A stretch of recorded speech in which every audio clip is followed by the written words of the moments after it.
Պատերազմի որևէ հիմնավորում չկա։ Կրակոցներ տալի, նավինքզի, առանց կրակելը։ Հայաստանն ու Ադրբեջանը ճանաչել են միմյանց տարածքային ամբողջականությունը, ինքնիշխանությունը, միջազգայինորեն ճանաչված սահմանների անխախտելիությունը, ուժի եւ ուժի սպառնալիքի կիրառման անթույլատրելիությունը։ Ասեք կրակեցին 2 ժամանց նորից։ Հայաստանի եւ Ադրբեջանի ժողովուրդները արժանի են խաղաղության եւ խաղաղ համակեցության։ Այս պատերազմից հետո երեխեքը հենց մի հատ կրակոցի ձայն լսում են, մտածում են արդեն էլի նորից պատերազմը։ Ասում ենք ոչինչ, մի վախեցեք, նորմալ է, սամալյոտ է անցնում, կրակոց չի։ Պատերազմ չի լինելու, լինելու է խաղաղություն։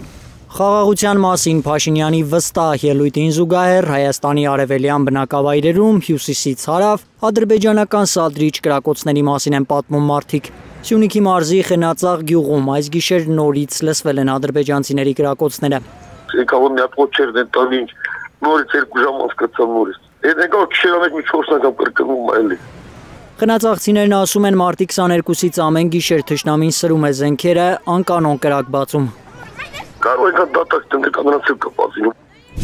Գեղարքունիքի Նորաբակ գյուղում այս գիշեր հազիվ աչք են փակել։ Վերջին շաբաթներին առաջին անգամ թշնամին չի կրակել։ Կրակոցներ եղել է, այսօր գիշեր չի եղել, բայց 3 չառաջի օրը եղել է։ Միշտ էլ լսում են, այս չէ որ չկա։ Ադրբեջանական բանակի կրակոցների ժամերն անգիր են արել Նորաբակում։ Առաջին կրակոցը լսելիս են հասկանում, որ ժամը 8-ն է արդեն։ Գիշերվա ժամը 8-ի կողմերը, նույն ժամանակա ժամը 5-ի կողմերը, կրակոցներ կան։ Վերջին 2 օրերին հանգիստ է Տավուշի Մովսես գյուղը։ Հիմա չկա, բայց 2 առաջ կար։ Մեծերից էլ էլի կրակում, բայց ավտոմատով շատ են կրակում։ Մովսեսի բնակչուհին ասում է գյուղի ուղղությամբ կրակոցներ նույնպես եղել են։ Կրակն է։ Ինձ զանգեցին, ասին տանը չի կպել, ասի չէ։ Վարչական ղեկավարը հերքում է գյուղին նշան չի բռնել թշնամին, ասում է ինքնաձիգի կրակոցներ են լսվել գյուղում։ Համագյուղացու ասած մեծ զենքերը հավանաբար գնդացիրներն են։ Չի եղել այդպես մեծով։ Դե հնարավոր է, ես էլ չեմ նկատել, որ մեծով լինի, ու ավտոմատի է նման ավելի շատ։ Մովսեսից, Նորաբակից, Խնածաղից 3 տարբեր բարբառներով նույնն են վստահեցնում՝ խուճապ չկա։ Ալբերտ Սերոբյան, Հարություն Մաթևոսյան, Հայլուր։